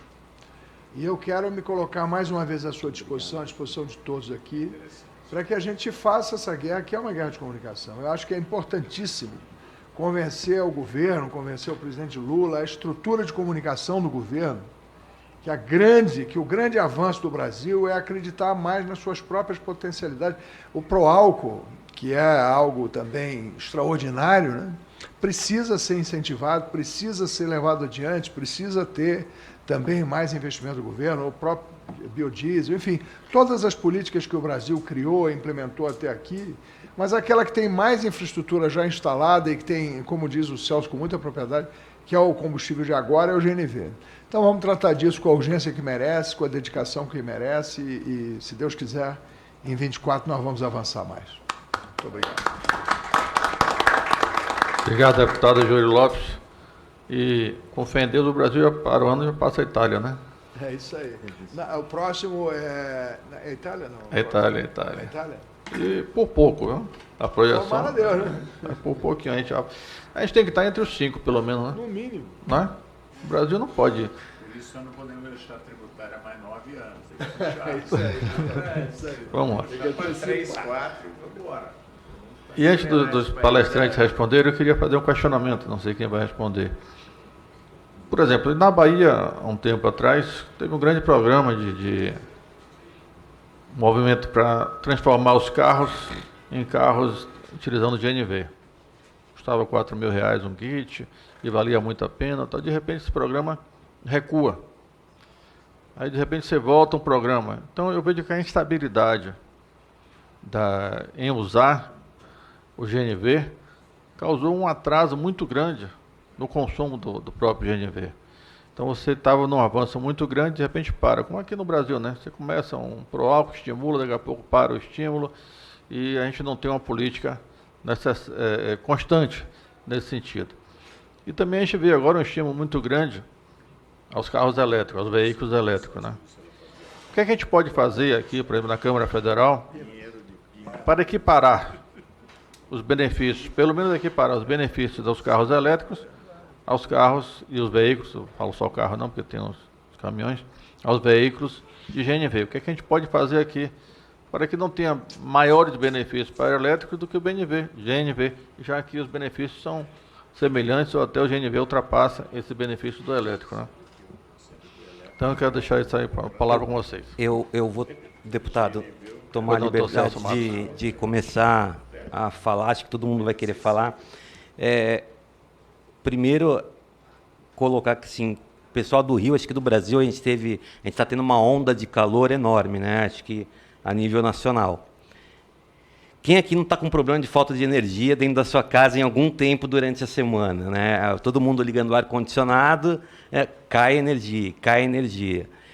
Eu acho que sim, o carro elétrico ele é um carro, e o marketing que é feito dele é algo, dá vontade de sair daqui e comprar o elétrico agora, o marketing deles é enorme, enquanto o gás natural não tem esse mesmo marketing. A gente tem na Petrobras, deputados, e aí a gente pede ajuda de vocês, um preço da molécula nos Estados Unidos, custa $3 por milhões de metros cúbicos, o preço da molécula, $3 o preço. Aqui no Brasil, o preço dessa mesma molécula do gás, igual, se não me engano está em $9 o preço da molécula do gás aqui no Brasil. Eu acho que a gente poderia fazer uma consulta ao ex-senador, sempre senador Jean Paul Prats, para tentar criar para o GNV uma tarifa diferenciada, uma tarifa social do GNV, para que a gente possa, sim, igual o deputado falou, não criar fantasmas, porque quem usa o GNV, ele acredita em qualquer coisa que ele escuta e vê. Ele vê lá o preço do etanol mais barato do que o GNV, ele não faz a conta daquela eficiência energética que a gente conversou aqui, que se tivesse o LGE, ele ia ver que o GNV vale muito a pena para ele.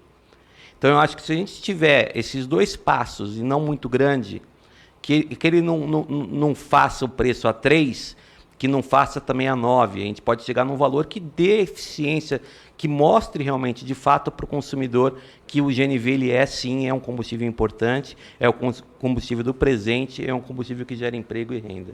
Acho que o Marcelo, se quiser, o próprio Adriano, pode falar também. Doutor Adriano.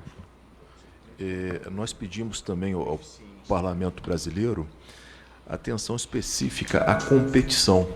Veja bem, hoje eu posso comprar energia elétrica no mercado livre. Então eu vou a um corretor e esse corretor, de forma ética, vai até o mercado livre e vê qual é a energia mais barata. Por que nós não podemos fazer isso também com gás natural veicular? Várias empresas nacionais exploram nossas bacias, várias multinacionais exploram nossas bacias. Por que eu tenho que estar preso a um fornecedor único? Então é alguma coisa que pedimos ao Parlamento Brasileiro para que estudasse e ajudasse regulamentando, claro, a desamarrar. Porque qual é o nosso objetivo? Claro, eu represento aqui, institucionalmente, o meu sindicato, que é o Sindicato dos Revendedores do Estado do Rio de Janeiro. Mas eu tenho que pensar no final, eu tenho que pensar no consumidor. O Celso pede uma tarifa social. Olha como é que foi impactante com a Lei Complementar 194, a gente ter isenção do PIS e COFINS por um ano. Olha como é que acelerou o número de conversões. Tá? Se eu tenho um combustível que ele é mais eficiente, se eu tenho um combustível que ele é ambientalmente correto, por que não a União dá um tratamento diferenciado para esse combustível? A gente já tem um fomento no nosso estado. O Rio de Janeiro ele nos ajuda com os impostos estaduais, cobrando uma tarifa menor, tá fazendo microfonia, mas cobrando uma tarifa menor de ICMS para o produto e cobrando uma tarifa menor de IPVA. Mas a gente precisaria de ajuda da União. Tá? E o gás natural, pelo caráter social que tem, ele merece ser visto. Obrigado, doutor Adriano. Com a palavra, doutor Marcelo Boa noite. Mendonça. Oi, doutora, eu te chamo já já. Doutora Renata, né? Ou você quer... Vamos ver primeiro a doutora Renata, né? Isso. Com a palavra, doutora Renata, por favor.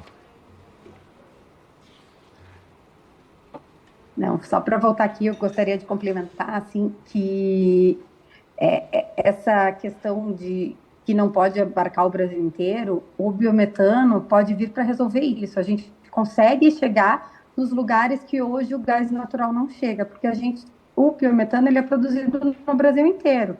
Todos os lugares têm resíduos, a maioria dos estados do Brasil tem agronegócio, então é uma oportunidade que vem aí. E muito da resistência, às vezes, do pessoal de fazer a conversão é que, dependendo para onde vai, pode ficar preocupado de não ter o acesso, né, a uma rota, por exemplo, especialmente pensando no veículo pesado, né, de não ter uma rota para que você utilize esse veículo, tenha como abastecer depois de um tempo. E justamente aí, você fazendo essa junção dos corredores sustentáveis e que você vai ter postos acompanhando as principais rodovias do Brasil, para alcançar o Brasil inteiro, e aonde não tem gás natural, você faz esse abastecimento por meio de uma política de estímulo ao biometano, você consegue fazer isso crescer, né? E é uma questão também de conscientização, principalmente. Eu estava na COP28 agora, recentemente, e em um dos painéis que eu estava participou o prefeito de Ribeirão Preto, que estava muito feliz anunciando que a frota deles de ônibus seria toda eletrificada. E Ribeirão Preto fica no epicentro da produção de etanol e do sucro energético no estado de São Paulo, que é o maior produtor. Então, não faz sentido nenhum. Você está ali, você tem biogás para fazer ônibus a GNV que utilizem biometano, de qualquer jeito, mas veio essa... E aí eu acho que o deputado Júlio Lopes falou muito bem, né? A gente foi muito pautado de fora dessa eletrificação, mas é muito importante o Brasil levar a função da bioenergia para o mundo, né? Ao invés de ter pautado, é o momento do Brasil pautar o mundo de que a bioenergia é uma solução, que não é uma solução que pode vir só daqui, ela pode vir de vários lugares. Você tem a Índia aí com um grande potencial de produção de bioenergia, né? E aí você somando, então, para o lado do GNV, você somar especialmente nos veículos pesados, o biometano com o gás natural, você faz a descarbonização que a gente precisa ir para o mundo e você amplia a oferta dessa molécula, né? Seja de gás natural ou biometano. O biometano tem muitos fornecedores, então tem uma competição muito grande. Assim você consegue não ficar dependendo da Petrobras. E nesse sentido, até vou pedir licença de discordar do querido Celso, porque se a Petrobras abaixa o preço simplesmente abaixa o preço do gás natural, ela acaba inviabilizando todo o biometano, toda a produção onshore, todo mundo que não é agente monopolista nesse mercado, né? Então, você tem outras formas de incentivar, e inclusive o aumento de ofertas, na hora que você tem competição, porque os Estados Unidos têm competição, custa mais barato, por quê? Porque tem muitos produtores, então a gente tem que ter essa competição para que a gente tenha um preço mais competitivo aí para o futuro. E obrigada de novo aí pela oportunidade. Nós que agradecemos, doutora Renata, pela sua palavra. Quero passar a palavra agora para o doutor Marcelo Mendonça. Obrigado, deputado Félix Mendonça. Na minha apresentação, não tive a oportunidade de agradecer o requerimento, de trazer esse tema para a gente discutir aqui, então queria agradecer justamente o debate. Eu sou carioca, como deputado Júlio Lopes, mas o meu Mendonça ele vem da Bahia também. Então, parente. Então, também é um prazer estar aqui também compartilhando. Assim, são vários temas que a gente já trouxe aqui, né? E eu vou tentar comentar um pouco de cada um deles, né? Assim, o deputado Vitor Lippe também já resumiu bastante tudo o que a gente discutiu aqui, mas tem muita coisa assim que a gente ainda pode aprofundar mais, né? Quando a gente fala da competitividade do gás natural, o gás natural, o GNV, ele nunca deixou de ser competitivo em relação aos outros combustíveis. Então, desde a sua implementação, né, desde quando entrou o programa de GNV, lá na década de 90, o gás natural sempre foi o combustível mais barato. Porém, essa diferença de competitividade, ela mudou ao longo dos anos. Quando essa competitividade chegava a 60%, o número de conversões chegou a 200 mil conversões por ano. Hoje, essa conversão, essa diferença de competitividade, ela está em 30%. Isso inviabiliza muitas convertedoras e reduziu o número de conversões. Então, quando a gente está falando aqui, né, dos 20 centavos da redução de PIS e COFINS, isso é criação de emprego na veia. Quando a gente fala de um gás mais barato, de uma política de gás para o GNV, isso é aumentar o número de empregos na veia. Isso é bom para o Brasil, porque você aumenta a empregabilidade na cadeia toda do gás natural.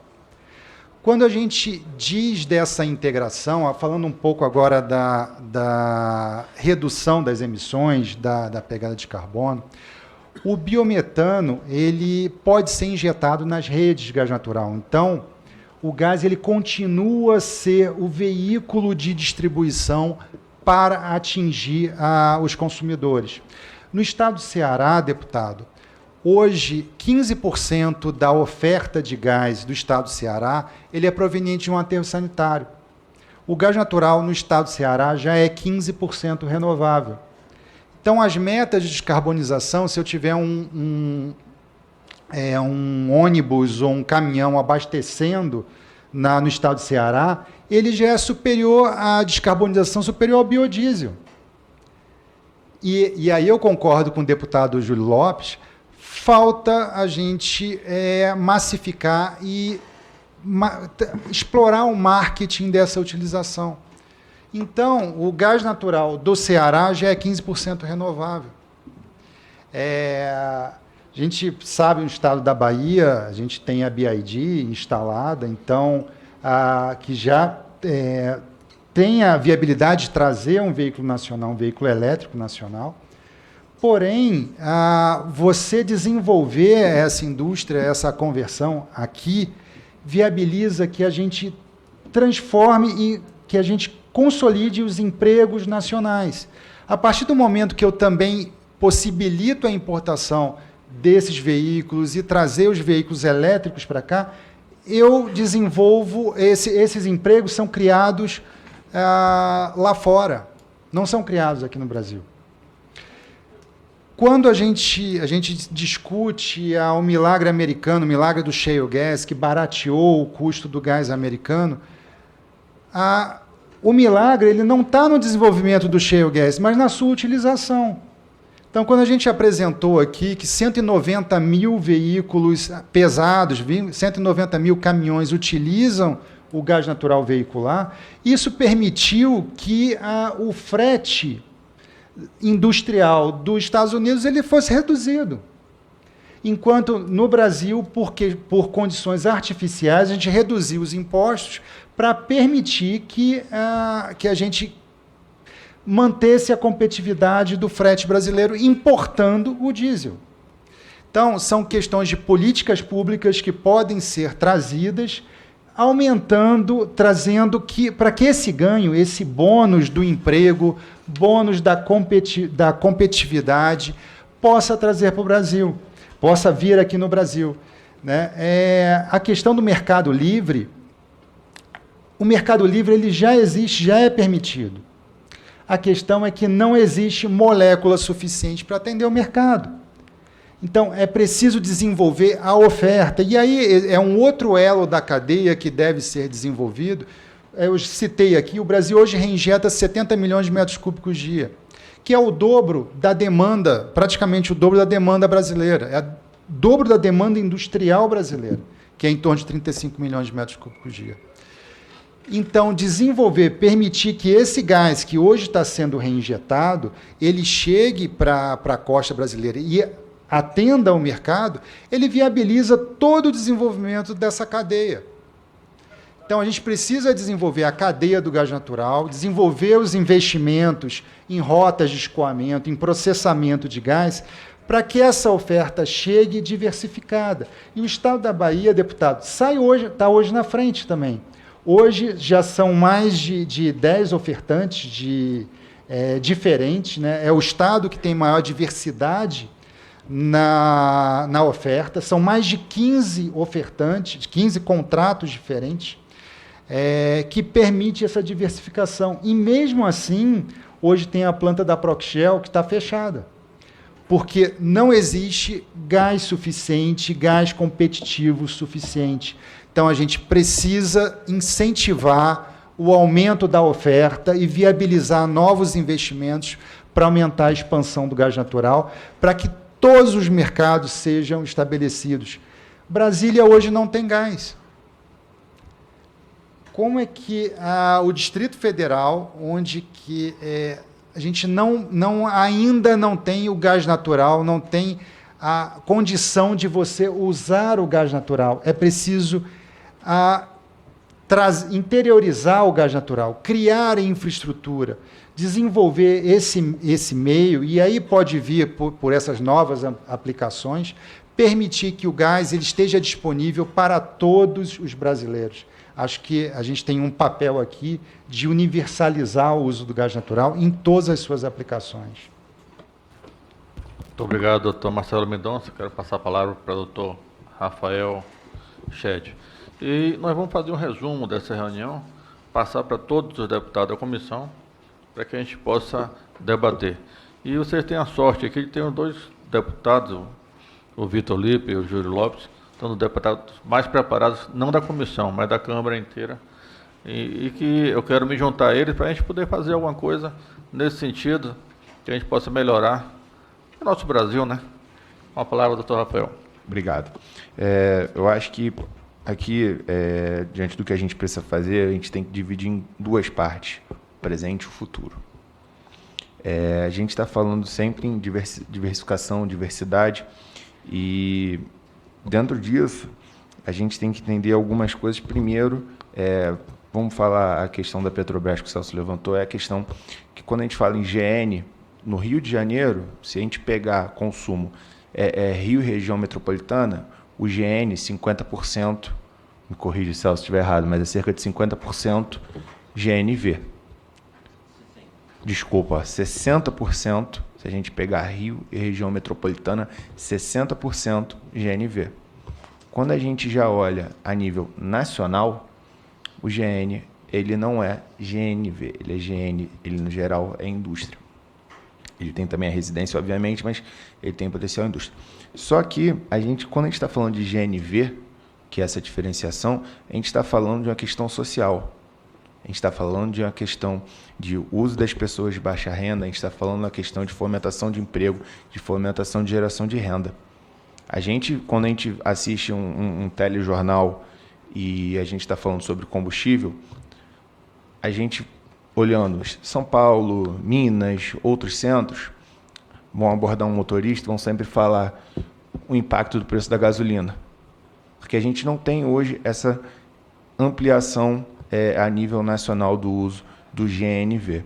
Então, em termos da Petrobras, eu acho que seria importante, sim, a gente tentar sensibilizar o senador Jean Paul Prat sobre essa questão do valor da molécula. A gente está falando de um produto nacional, a gente está falando de um produto que está aqui no nosso solo, a gente não está falando de um produto importado. Então, se a gente tem esse produto nacional, não chega a isso, mas 3 vezes o preço que é vendido em outro país, eu acho que tem alguma coisa que a gente consegue enxergar. Então, que seja analisado uma questão de uma diferenciação nessa tarifação para o GNV, pela questão social que ele tem. Isso é uma questão que eu coloco como presente. Com o futuro, a gente tem diversas ações que a gente pode pensar, inclusive para ajudar, auxílio da interiorização do GNV, que é um pouco do que a Renata falou do uso do biometano. A gente já tem infraestrutura criada, basicamente, na região costeira do Brasil, com os dutos, e que a gente pode usar o gás da Petrobras. Para o interior, a gente já tem, a gente pode pensar num programa de interiorização através do biometano.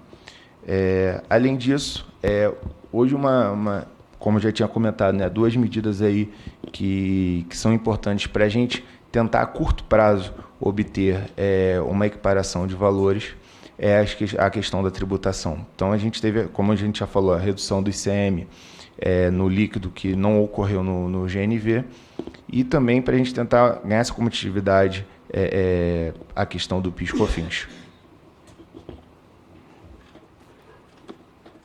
Muito obrigado, doutor Rafael. De repente a gente tenta marcar uma audiência lá com o presidente, né? E, doutora Renata, sem esquecer também do biocombustível, para a gente não deixar que ele fique sem competitividade. Vamos ficar sempre atentos a isso aí. Vou fazer uma brincadeira com a Renata. Doutor Celso, quer dar uma palavrinha aqui? Ô, Renata, eu discordo da sua discordância, brincando um pouquinho, porque assim, o preço do biogás, ele acompanha um pouquinho o preço da Petrobras. Eu acho que está no momento de a gente dar uma olhadinha no social e um pouquinho na importância aonde todo mundo pode abrir um pouquinho a mão de uma porcentagem de lucro. Os postos já estão fazendo, os instaladores já estão fazendo, as distribuidoras de GNV já estão fazendo. Eu acho que cabe sim a Petrobras fazer um pouquinho também desse dever de casa, e contribuir todos pelo bem do Brasil. Tem direito de resposta? Claro, doutora Renata. Então tá. Não, só para trazer, por que eu falei disso, né? Hoje, quando você olha o biometano, esse potencial enorme não está se viabilizando justamente porque você está pensando numa competição com combustível fóssil, né? Queira ou não queira. Existe uma vantagem ainda de você utilizar que não está sendo precificada. Então, se você baixar o preço artificialmente do combustível fóssil, e assim, por que o preço da Petrobras, queira ou não queira, quando você fala do preço fora do Brasil, você tem toda a questão do frete, tem tudo o que vem, né? Tem umas outras questões aí dentro. Mas se você baixar o preço da Petrobras, e aí sim, não só o biometano não começa a crescer, como as plantas vão fechar. Não é uma questão de apertar o cinto, é questão de você conseguir não viabilizar, então, esses empreendimentos, porque você vai ter uma interferência no mercado. A hora que o mercado baixa o preço da forma que for, artificialmente, você acaba trazendo problemas para a competitividade dos demais setores. A gente teve aí, inclusive no setor sucroenergético, e eu já fui no Ministério na época, que acabou tendo que ter uma restituição gigantesca por causa dessas questões, né? Então, eu acho que assim, eu sinceramente não saberia dizer especificamente sobre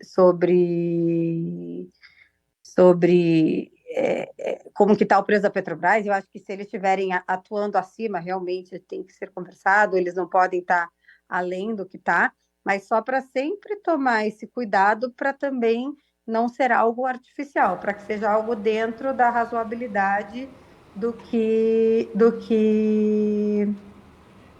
faz sentido para a gente acabar não inviabilizando outras coisas.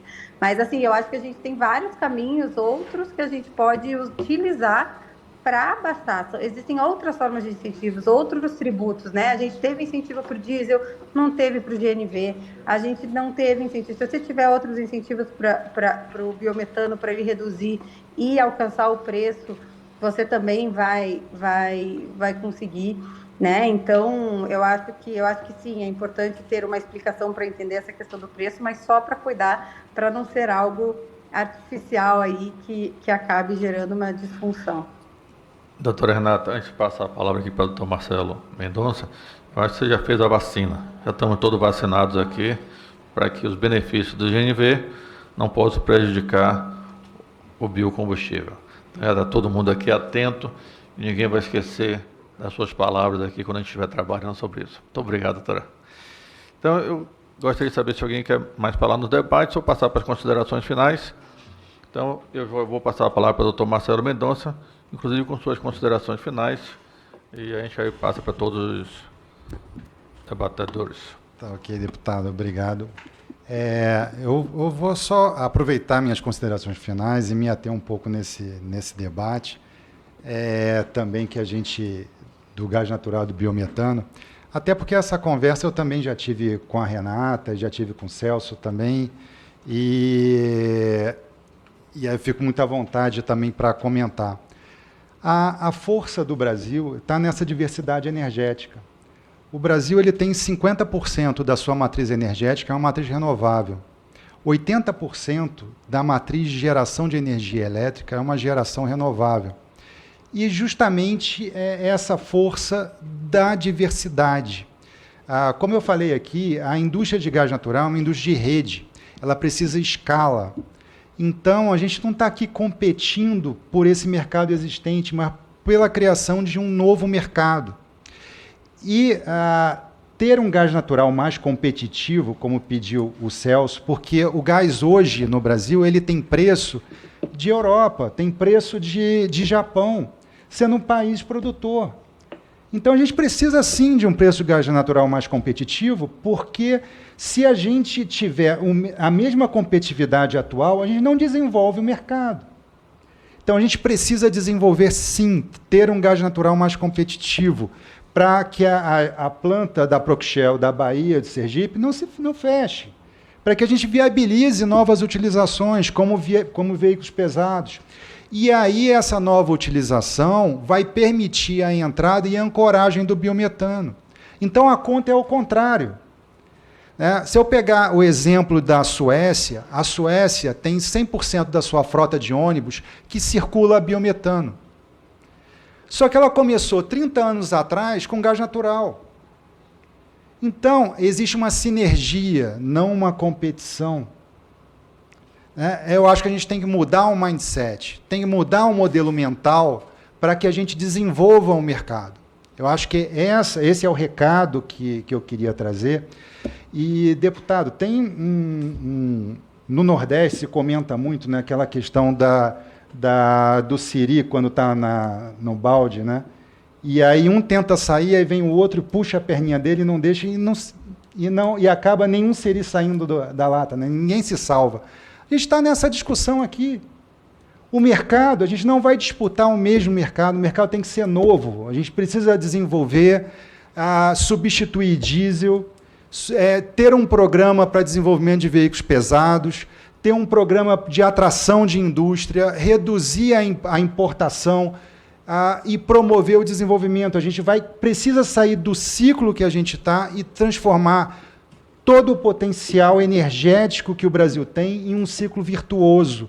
A gente tem que mudar esse mindset. A gente precisa desenvolver o mercado, desenvolver a demanda, desenvolver a oferta, aumentar o número de empregos, e aí está o desafio dessa casa. Eu acho que é por aí que a gente vai desenvolver o mercado. Obrigado, doutor Eduardo. É o conceito de shopping center, né? Quanto mais biogás, GNV, melhor. Aí forma essa simbiose, né? E quanto ao siri, o siri na lata faz a zoada. E a gente tem que fazer a zoada também para mostrar que o GNV, o biogás, é o melhor caminho, e pode ser o melhor caminho. Aí cabe a vocês também. Quero perguntar quem quer fazer uso da palavra, doutor Adriano Nogueira. Para as considerações finais. Senhores, agradecer a todos os presentes, agradecer a paciência dos senhores deputados, do senhor presidente, e falar da honra para mim, que é poder contribuir com essa casa, tá? Para um combustível que eu particularmente acredito e sou extremamente entusiasta. Fazendo um pedido final, tá? Um pedido ético, tá? Qualquer benefício que a gente tente trazer para o GNV a nível tributário, que ele venha, e se vier, que venha por substituição. Desculpa, me fazendo entender, por substituição tributária, para que a concorrência seja mais ética, seja mais leal e que não exista sonegação. Muito obrigado, boa noite a todos. Nós que agradecemos ao doutor Adriano Nogueira. Com a palavra, doutor Celso Matos. Deputado Félix, Eu vou pegar aqui um pouquinho só do início do meu discurso e agradecer pelo PL 11.211/2018, que acatou o nosso parecer técnico na exploração de produção de petróleo em áreas de pré-sal e apensou ainda 5 processos, um movimento significativo aí que já começa a surtir efeito, deputado, igual você falou lá no Rio, a nossa agenda legislativa, que a gente que a gente orientou os pontos que realmente a gente entende que são necessários. Hoje a gente conseguiu trazer aqui toda a cadeia produtiva do GNV. A gente tem distribuidora, a gente tem postos, organismo de inspeção, a gente tem alguns empresários ali atrás, e diversos que estão nos assistindo e que vão nos assistir ainda ao decorrer dos próximos dias. A gente falou um pouquinho da COP28, a redução da pegada de carbono, do setor de transporte, que o GNV pode fazer um transporte mais barato, isso ajuda. A redução do custo do SUS, com a utilização do GNV, porque você tem um combustível limpo, você melhora a qualidade de respiração. O gás para empregar, que foi falado também aqui pelo Marcelo. Do senador Jean Paul Prats, que se os senadores forem conversar com ele, espero que consigam falar com ele, que há 4 ou 5 anos atrás eu almocei com o senador e a governadora Fátima Bezerra, na Firjan, e ele se comprometeu a contribuir com o GNV. E eu acho que ele está na cadeira e com a caneta, e essa é a hora que a gente precisa, de fato, de uma contribuição dele. Bahia, a gente tem uma tendência de queda. O estímulo do governo lá, se poder contribuir no GNV, ele vai ter uma arrecadação maior no imposto, por incrível que pareça, você vai diminuir o IPVA e vai aumentar o teu imposto. Por quê? Você vai vender mais gás natural, o seu ICMS vai aumentar na arrecadação. Então, esse foi um pouquinho do segredo que a gente fez no Rio. E a gente conta com o governo federal para ajudar a estimular, sim, o uso do gás natural. Eu quero agradecer, deputado Júlio Lopes, que é nosso guerreiro incansável, que esteve aqui com a gente nessa tarde, ao deputado Vitor Lippe. Eu vi que o deputado anotou cada ponto no caderno dele, e eu tenho certeza, eu recebi uma mensagem do pessoal da Bahia, do GNV da Bahia, falando que a gente saia das palavras e vá para a ação. Eu tenho certeza que a gente está aqui com os parlamentares que podem fazer isso. Agradecer novamente ao deputado Félix Mendonça, que esteve aqui com a gente, a nossa equipe técnica de Brasília, que esteve nos apoiando, aos presidentes dos sindicatos, e que a gente possa aí ter um final de ano bom em 2024, muito, mas muito melhor, com a ajuda aqui do pessoal de Brasília, de vocês aqui, que são essenciais para que a gente possa desenvolver o GNV. Muito obrigado novamente. Nós que agradecemos, doutor Celso Matos, e tenho certeza que a gente vai fazer um grande trabalho. Quero perguntar se o doutor Rafael quer fazer uso da palavra para as considerações finais. Deputado Félix Mendonça Júnior, queria só agradecer pelo convite para essa audiência, queria agradecer a todos.